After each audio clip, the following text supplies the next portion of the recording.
Hi hello guys, இந்த வீடியோல எதை பத்தி பார்க்க போறோம் அப்படின்னு சொல்லி பாத்தீங்கன்னா, திவினேஷ் அவர்கள் இவங்க கூட சேர்ந்தெல்லாம் பாட்டு பாடியிருக்காங்க. ஸோ அது யாரு, என்ன, அதுக்கான பின்னணிகள் என்னன்றதாங்க இந்த வீடியோல பார்க்க போறோம். நம்ம சேனலை ஃபர்ஸ்ட் டைம் பார்க்குற பர்சனா நீங்க இருந்தீங்கன்னா மறக்காம நம்ம சேனலை சப்ஸ்கிரைப் பண்ணிக்கோங்க. அப்பதான் நான் அடுத்தடுத்து போற வீடியோக்கான நோட்டிபிகேஷன்ஸ் அண்ட் பாப்அப்ஸ் வந்து உங்களுக்கு கண்டினியூஸா கிடைச்சிக்கிட்டே இருக்கும். அது மட்டும் இல்லாம இந்த வீடியோ பத்தி உங்களுக்கான கருத்துக்கள் ஏதாச்சும் இருந்துச்சுன்னா தாராளமா நீங்க கமெண்ட் பாக்ஸ்லயும் மென்ஷன் பண்ணலாங்க. ஸோ ரீசெண்டா ஜீ தமிழ்ல நடந்திருக்கக்கூடிய நிறைய ரியாலிட்டி ஷோல வந்து பாத்தீங்கன்னா நிறைய டேலண்டான பர்சன் வந்து பாத்தீங்கன்னா வெளியே வந்துட்டு இருக்காங்க.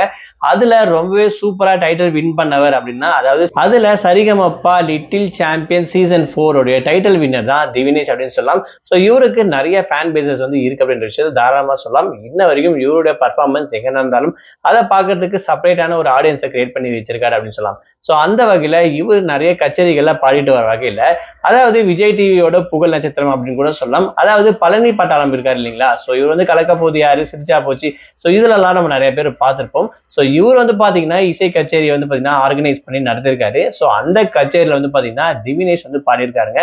அதுலயும் அவருடைய ஸ்பெஷலிஸ்ட் சொல்லக்கூடிய பழைய பாடல்கள் எல்லாமே ரொம்பவே சூப்பரா வந்து பாத்தீங்கன்னா அந்த ஒரு ஆர்கெஸ்ட்ரா ஸ்டேஜ் வந்து பாத்தீங்கன்னா பாடியிருப்பாரு. ஸோ இந்த விஷயத்த தொகுத்து வழங்குனது வந்து யாரு பாத்தீங்கன்னா பழனி பட்டாளம் சொல்லக்கூடிய இவர் தான் வந்து பாத்தீங்கன்னா அதை ஆர்கனைஸ் பண்ணியிருப்பாரு. ஸோ ரொம்பவே சூப்பரா இருந்துச்சு அப்படின்னு கூட சொல்லலாம். ஸோ இந்த மாதிரி நிறைய கச்சேரிகள் வந்து பாத்தீங்கன்னா திவினேஷ் அவர்களுக்கு வாய்ப்பு அடுத்தடுத்து கிடைச்சிட்டு இருக்கு.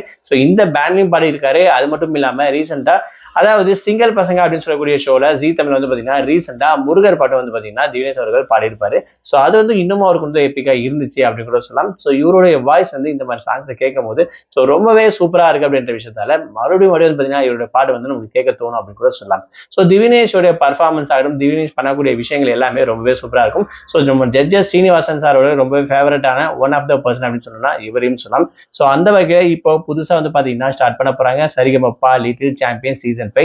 ஸோ இதுலயும் கண்டிப்பா இந்த மாதிரி ஒரு டேலண்டான பர்சன்ஸ் வந்து பார்த்தீங்கன்னா கிடைக்கிறதுக்கு அதிகமான வாய்ப்புகள் இருக்கு அப்படின்னு கூட சொல்லலாம். ஸோ திவினேஷை எத்தனை பேருக்கு பிடிக்கும், திவினேஷோட பாட்டு எத்தனை பேர் ரசிக்கிறீங்கன்ற உங்களுடைய கமெண்ட்ஸை மறக்காம கமெண்ட் பாக்ஸ்ல மென்ஷன் பண்ணுங்க.